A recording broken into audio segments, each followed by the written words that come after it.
Hello students, class 12 maths में उच्चिष्ट निम्निष्ट exercise 6.5 का part 3 बताना है।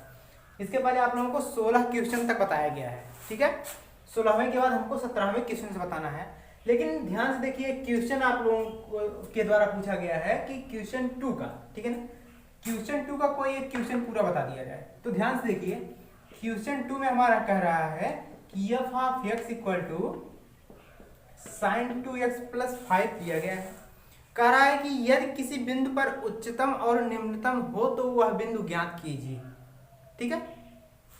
तो मान लीजिए आप इसका अवकलन करेंगे, पहला कार्य बिना अवकलन किए तो आएगा नहीं, आपको अपना रूल लगाना है जो हम पढ़ाए हैं, ठीक है। तो एफ एक्स का आएगा F dash x, sign 2x का क्या आएगा cos 2x, और 2x का फिर से अवकलन 2 और 5 का 0 आ जाएगा। हम क्या करते हैं, इसके बाद उच्चतम और निम्नतम के लिए एफ डैश एक्स को डायरेक्टली क्या कर देते हैं, 0। तो यह टोटल वैल्यू क्या हो जाएगा, 2 cos 2x बराबर 0 हो जाएगा। 2 गुणे में इधर आएगा तो बटे में 0, तो cos 2x का मान 0 आएगा। cos का मान किस में 0 होता है, cos 90 का मान 0 होता है। और किस में 0 होता है, 90 के बाद देख लीजिएगा 270 या 360 देख लीजिएगा, तो हम केवल एक ही वैल्यू लेके चल रहे हैं, इसी में पूरा कंप्लीट होगा, ठीक है। तो cos 2x बराबर cos 0 होता है, cos 90 का मान यानी π/2 का, cos के बराबर है तो 2x बराबर आएगा π/2, यानी x बराबर आ जाएगा 2 का गुणा 2 में π/4। अब आपका x का मान आ गया है, लेकिन हमको उच्चिष्ट और निम्निष्ट चेक करने के लिए दोबारा अवकलन करना पड़ेगा। किसका, इसी समीकरण एक का फिर से अवकलन करेंगे, f डबल डैश x करेंगे तो cos 2x का आएगा माइनस 2 रहेगा, cos 2x का माइनस sin 2x, और 2x का फिर से अवकलन तो 2 दूनी क्या आ जाएगा, 4 आ जाएगा। अब आपको उच्चिष्ट निम्निष्ट किससे पता चलता है, समीकरण यानी दोबारा जिससे अवकलन करते हैं x का मान इसी में रखते हैं। तो f डबल डैश x की जगह क्या रखेंगे, π/4 बराबर माइनस साइन 4 साइन 2 गुणे x की जगह क्या रखेंगे, π/4, 2 से 2 कैंसिल, साइन π/2, साइन 90 का मान क्या होता है 1, और आगे माइनस है तो -4। माइनस क्या दर्शा रहा है, माइनस का मतलब यह क्या है आपका, उच्चिष्ट ही तो है, लेकिन किस बिंदु पर उच्चिष्ट है, क्या रखने पर यह आया है उच्चिष्ट, π/4 रखने पर, यानी हमारा जो बिंदु है वह π/4 है। अगर कहेगा कि सर मान भी बता दीजिए, तो बिंदु तो हमारा π/4 है, लेकिन वह मान चाहिए तो इसी में रख दीजिए। कौन सा बिंदु चाहिए, उच्चिष्ट बिंदु, उच्चिष्ट बिंदु π/4 और उच्चिष्ट मान चाहिए, x की जगह क्या रख दीजिए, π/4 साइन 2x, x के हम π/4 रखेंगे तो π/2 आएगा, साइन π/2 का मान 1, 5 1 क्या आ जाएगा आपका 6। यह उच्चिष्ट मान है आपका, यह उच्चिष्ट बिंदु है। यहाँ तक कंप्लीट हुआ। चलिए हम आगे क्वेश्चन बढ़ते हैं अपने 17वें क्वेश्चन से, ठीक है। इसी में माड वाला भी दिया गया है, रूल लगाइएगा, नहीं लगता है तो डायरेक्टली कह दीजिएगा कि ना ही उच्चतम है ना ही निम्नतम है, कोई कठिन नहीं इसमें, ठीक है। चलिए देखिए 17वां क्वेश्चन में हमारा कह रहा है 18 सेंटीमीटर भुजा के टिन के किसी वर्गाकार टुकड़ा, यानी कोई वर्गाकार टुकड़ा हम ले रहे हैं। वर्गाकार टुकड़ा की लंबाई कितनी दी गई है, 18 सेंटीमीटर इसकी भुजा दी गई, यानी प्रत्येक की भुजा दी गई है 18 सेंटीमीटर, ठीक है। यहां से सबकी भुजा 18 सेंटीमीटर दी गई है। फिर क्या कर रहा है कि टुकड़े के प्रत्येक कोने पर एक वर्ग काटकर निकाला जा रहा है, यानी जो वर्गाकार बॉक्स है 18 सेंटीमीटर का, वर्ग की सभी भुजा बराबर है होती हैं, तो 18 सेंटीमीटर का भुजा वर्ग हो गया। प्रत्येक कोने से एक वर्गाकार टुकड़ा काटा जा रहा है, तो प्रत्येक कोने से हम एक वर्गाकार टुकड़ा काट के निकाल ले रहे हैं, ठीक है। अब आप लोग बताइए, वर्ग की भुजा समान होती है, तो मान लीजिए कि जो वर्गाकार भुजा काटी जा रही है उसकी लंबाई क्या है, x है। अब यह x है तो सभी x होगा उसकी भुजा की लंबाई, यही तो आएगा। तो वैल्यू निकाल लीजिए, कैसे निकलेगा ध्यान से देखिए।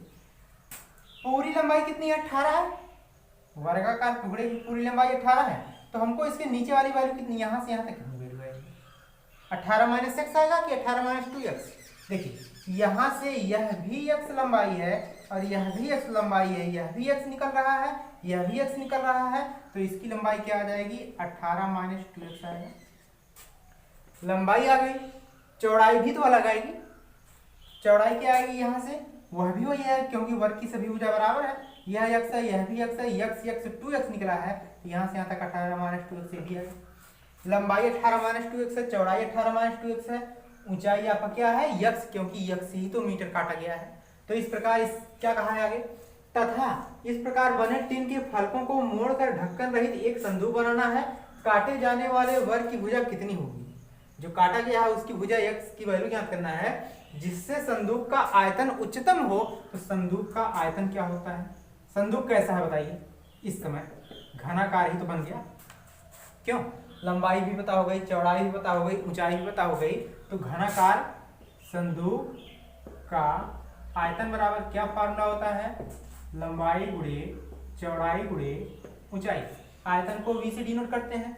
लंबाई क्या है आपका, देखिए लंबाई आपका दिया गया है 18 माइनस 2x, ये तो बताया गया लंबाई 18। यह पूरी लंबाई अब घट गई है, क्योंकि 18 से जब वर्गा का टुकड़ा काटा गया तो 18 सेंटीमीटर भुजा नहीं रहेगी, भुजा घट गई है। क्या हो गया, लंबाई चौड़ाई 18 माइनस 2x और ऊंचाई क्या हो गई आपकी x हो गई, या चौड़ाई x मान सकते हैं, ठीक है। चलिए यहाँ तक कंप्लीट हो गया आपका।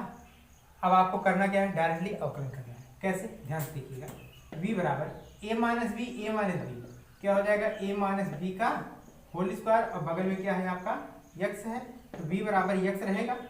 a माइनस बी का होल स्क्वायर का फॉर्मूला लगा सकते हैं, a स्क्वायर यानी 18 का स्क्वायर क्या आएगा 324 प्लस b स्क्वायर यानी 2 का स्क्वायर आएगा 4x स्क्वायर माइनस 2ab, 2 दूनी 4, 18 दूनी 36, 36 दूनी क्या आएगा 72x आ जाएगा। अब x का अंदर गुणा कर दीजिए, x का गुणा होगा 324 में 324x, फिर x का गुणा प्लस 4x स्क्वायर में 4x क्यूब माइनस x का गुणा होगा 72x में 72x का स्क्वायर आ जाएगा। यहाँ तक कंप्लीट हुआ। अभी हम अवकलन नहीं किए हैं, जब आयतन आपका सरल हो गया तो अवकलन कर दीजिए, क्योंकि उच्चिष्ट निम्न इसी से पता चलेगा। तो dv बाई dx x के सापेक्ष कर रहे हैं तो 324 आ जाएगा, x का तो अवकलन बनाएगा, प्लस 4 तियां 12x स्क्वायर आ जाएगा माइनस 72 दूनी क्या आएगा 144x।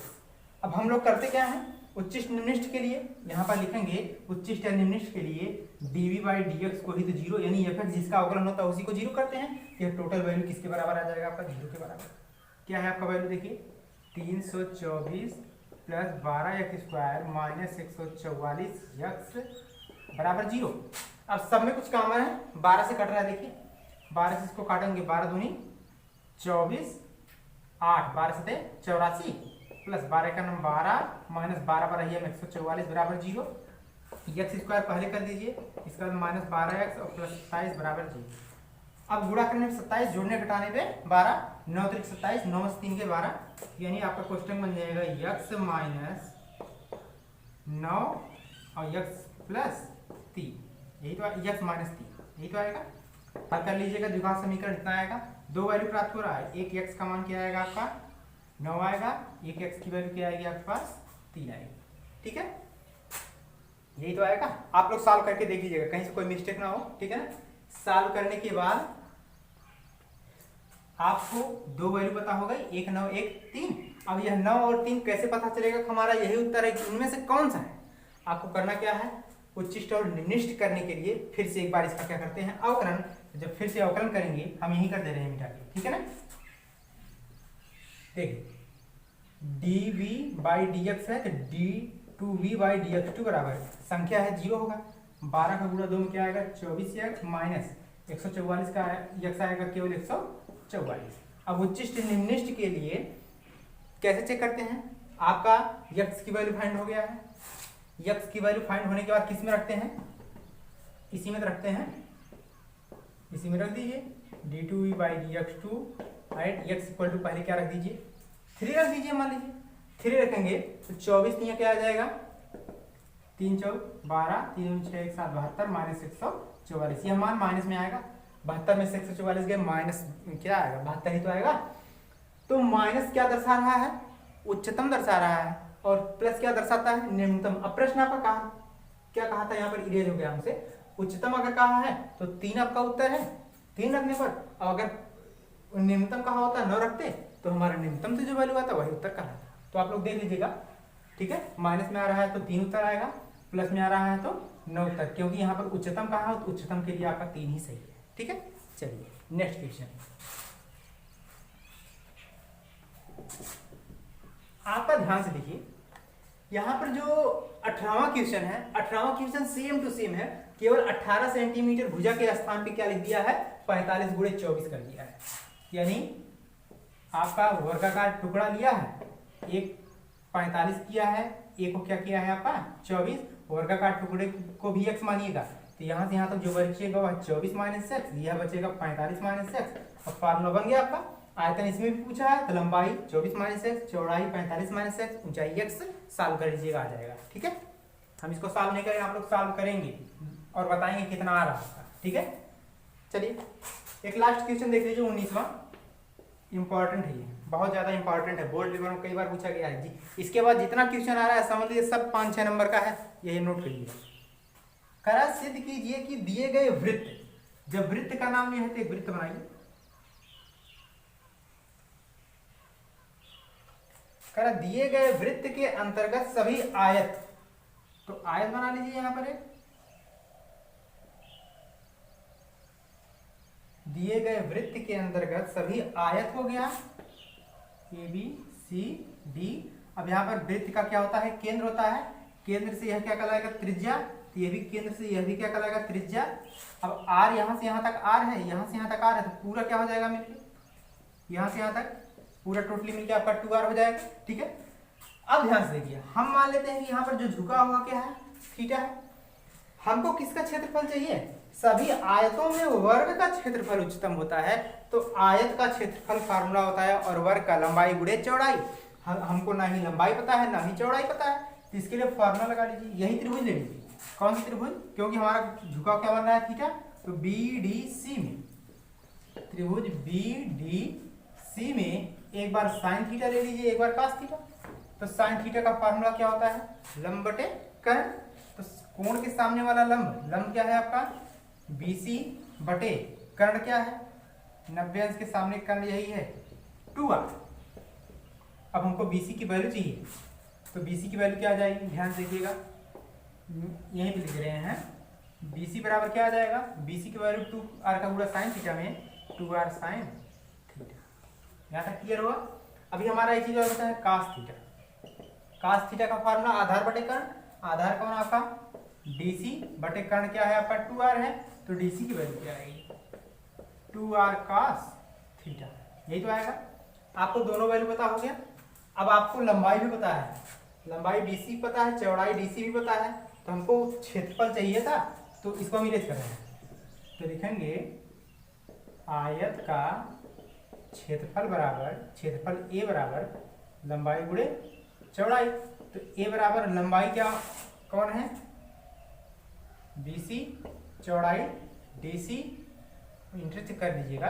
अब दोनों की वैल्यू रख दीजिए, एक 2r साइन थीटा है, एक 2r कास थीटा है, 2r साइन थीटा एक है गुणे 2r कास थीटा। अब A बराबर 2 का गुणा 2 में 4r स्क्वायर, या इसी में एक फार्मूला लगा दीजिए, 2 sine theta into cos theta का फार्मूला होता है sine 2 theta, right. 2 sine theta into cos theta का साइन 2 थीटा। अब बचा क्या है, 2 बचा है, r मिलके r का स्क्वायर बचा है, इसी का अवकलन कर लीजिए। किसके सापेक्ष करेंगे, थीटा के सापेक्ष ही तो करेंगे, r के सापेक्ष नहीं, क्योंकि साइन का अवकलन नहीं होगा तब।